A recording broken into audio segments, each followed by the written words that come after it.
It's just a dream. Never thought a day would come when I'd go to jail over a dream someone else had.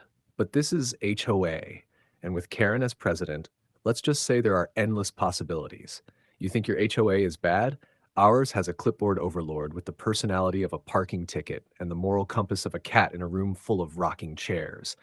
Karen runs this place like it's her personal kingdom, and the rest of us are just unwilling peasants. Welcome to Prodigy Tales. Make sure you like and subscribe for your top-notch HOA drama. Now, before we dive in deeply, let us know in the comments what country or which city you're watching this story from. We'd love to know how far this story travels. Anyway, I live in this neat little neighborhood that looks perfect on paper. Trimmed lawns, synchronized mailboxes, and houses so uniform you could get lost walking your own dog. But the price for perfection? Obedience, Karen's favorite word. She enforces every rule like it's divine scripture. Trash bins must face east, driveways must sparkle, and God forbid your mailbox flag leans slightly left.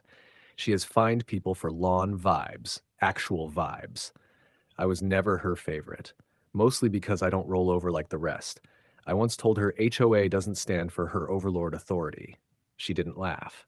Next thing I knew, I was getting cited for improper garage posture. Whatever that means. One Wednesday morning, after a brutal shift the night before, I was catching up on some sleep. I woke up to someone screaming on my porch. At first, I thought I was dreaming. Again. But no. It was Karen. And this time she wasn't waving her clipboard like usual. She was pounding on my door like the feds on laundry day. I groaned, dragged myself out of bed, opened the door, and there she was, red-faced, furious, and clearly off her meds. For a second, I figured it was the usual nonsense. Maybe I parked too confidently again. But no. The look in her eyes said this was something else entirely. Something stupid. She pointed at me like I'd run over her dog. "You," she screamed. "You hit me with your car." I blinked at her, still half asleep, trying to figure out whether I was dreaming too. "Karen, what in the world are you talking about?" I asked, rubbing my eyes. "You're standing here perfectly fine, and my car hasn't even left the porch since yesterday." But she didn't hear a word. Her voice got louder, wilder, like a preacher at a chaos convention. She pointed at me like I was the devil himself. "You hit me! You knocked me down with your car!" I followed her gaze toward my car, sitting quietly in the driveway, minding its own innocent business. No dents, no scratches, no tire marks, not even a smudge. "Karen," I said slowly, "you're accusing me of running you over while standing here uninjured?" She crossed her arms dramatically. "Don't you play dumb with me. I saw it happen last night." Her voice cracked with fury, her face red enough to stop traffic. I raised an eyebrow. "Okay, let's go with that. Where exactly did this vision of yours take place?" She jabbed her clipboard toward me like it was a weapon. "In my dream." I stared, blinked once, twice. "You're telling me you had a dream that I hit you with my car?" Her eyes narrowed. "Don't act surprised. Dreams are the mind's way of revealing hidden truths." I couldn't help it. I laughed so hard I had to lean against the doorframe. "Karen, the only hidden truth here is that you need a stronger brand of decaf." That only made her angrier.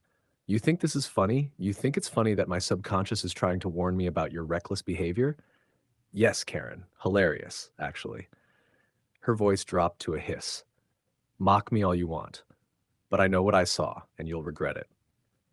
"Regret what?" I asked, arms folded. She stepped closer, her perfume choking the air with the smell of artificial lavender and fury. "You'll see," she said, jabbing her finger at my chest. "I'm coming back for you." And with that, she turned on her heel, stormed off the porch, and almost tripped over my no HOA visitors welcome mat. I watched her stomp away, shaking my head in disbelief. "She's officially gone nuclear," I muttered. But something in her tone told me she wasn't bluffing. I wasn't sure what she meant by "I'm coming back for you," but with Karen, that could mean anything: vandalism, blackmail, or a full-blown HOA witch hunt. So I kept my guard up. The next morning, things seemed normal. The air smelled like coffee and toast, the sun was kind, and for a moment I thought maybe Karen had finally taken her meds. I was wrong. A thunderous crash shattered the calm. I bolted outside in my pajama shorts, still holding a spatula dripping with egg yolk. And there she was, Karen, standing in my driveway with a steel bat, swinging like she was trying to hit a home run straight into insanity. The first swing smashed my side mirror. The second took out my windshield. I didn't even think. My phone was already in my hand as I yelled into it, 911, send someone quick. There's a woman destroying my car. While I was on the call, she went for a third swing, shrieking like a banshee. I'm saving myself. If I destroy the car, the dream won't come true. I swear I almost dropped my phone from shock. Karen, are you out of your mind? You're vandalizing my property. I shouted, running toward her. She turned, eyes wild, gripping the bat like it was a holy relic. You tried to kill me in my dream. I'm protecting myself. I grabbed the bat mid-swing, forcing it from her hands. You're insane, I snapped. She tried to pull it back, but I held firm. By now, neighbors had gathered.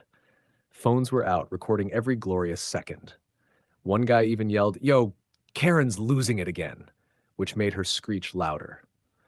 I kept her at arm's length while she ranted about spiritual premonitions and cosmic justice. Then came the sound I'd been waiting for, sirens slicing through the morning air. I looked up the street and smiled. She froze when the police cars pulled in, eyes darting around like a cornered raccoon. I dropped the bat gently onto the driveway and folded my arms.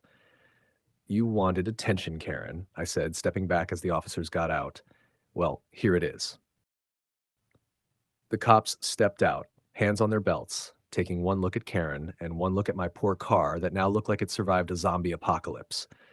One officer approached cautiously while the other checked her hands for the weapon. Karen immediately pointed at me like a deranged game show contestant. That's him. He's dangerous. He tried to run me over in my dream, and now he's coming after me in real life. The officer's eyebrow lifted so high it nearly left his face. Ma'am, did you just say dream? Karen doubled down, waving her arms. Yes, a vivid one. I saw it clearly. He was laughing as he hit me, so I had to stop him before it happened. The younger cop bit his lip, trying not to laugh. The older one sighed, rubbing his temple. Ma'am, destroying someone's vehicle because of a dream is still a crime, a real one. Meanwhile, I stood there calmly with my arms crossed, neighbors whispering behind their cameras. The officer turned to me. Sir, you're the homeowner? Yep. The guy she dreamed of running her over, I replied dryly. A few neighbors chuckled. Karen snapped. You think this is funny? Oh, I think it's hilarious, I said. Mostly because I called you the clipboard overlord last week and didn't think you'd go full exorcist mode this soon. The cop reading his notepad didn't even hide his smirk. All right, ma'am, you're under arrest for criminal mischief, trespassing, disorderly conduct, and assault with a weapon. Karen gasped. You can't arrest me. I'm the HOA president. Then you should have known the property laws, the officer said, clicking the cuffs around her wrists. She let out a dramatic scream worthy of an Oscar nomination as the crowd filmed every second. As they led her to the squad car, I yelled, Don't forget to fine yourself for noise pollution. The neighborhood burst into laughter. A few weeks later, I took her to court and won. Karen had to pay me $10,000 in restitution after covering all my car repairs and was sentenced to 3 months of community service, picking up trash near the same street she once ruled.